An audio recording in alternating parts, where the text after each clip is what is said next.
With this exercise, we're going to work the shoulder stabilization muscles in the rotator cuff.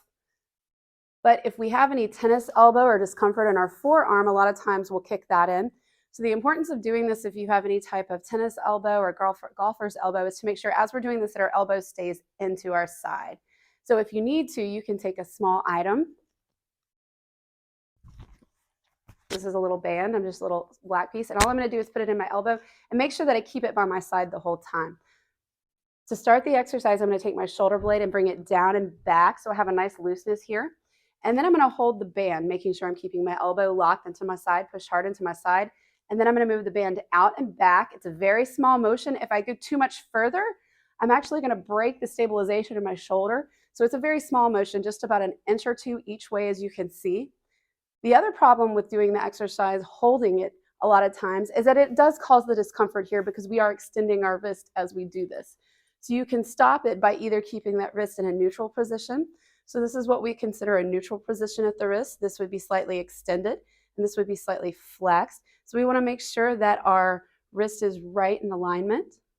If that doesn't help with the discomfort, then what we do is we can take the band, whether you need to loop it or make a loop or anything like that. I actually have a handle that I can use. So I'm going to take the handle and I'm going to put it through my arm to where it's above my wrist and hold it there. So there's nothing in my hand to hold. Now, as I'm doing this exercise, I have no discomfort.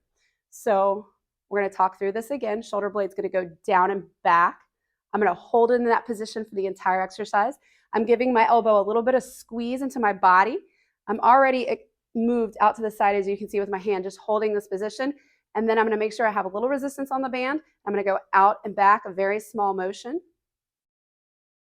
And as I'm doing this, I'm feeling my shoulder blade muscles get really tight on the bottom of my shoulder blade, a little bit inside in my armpit area. And then I'm starting to feel the burn come down through the outside of the arm. And that's the rotator cuff muscle kicking in. So I'm going to do it on the other side from the back view so that you can see this a little bit differently. I'm going to take it and I'm going to put it all the way through the band around my forearm, just above my wrist. I'm going to take my little cushion here. I'm going to put it underneath my elbow. My shoulder blade, the first thing it's going to do is it's going to come down and back. And then I'm going to take my forearm and go out and back in a very, very small motion. And I'm feeling all of this get tight through here. I'm feeling a lot of little burns coming down through here, which is good. That's my rotator cuff kicking in.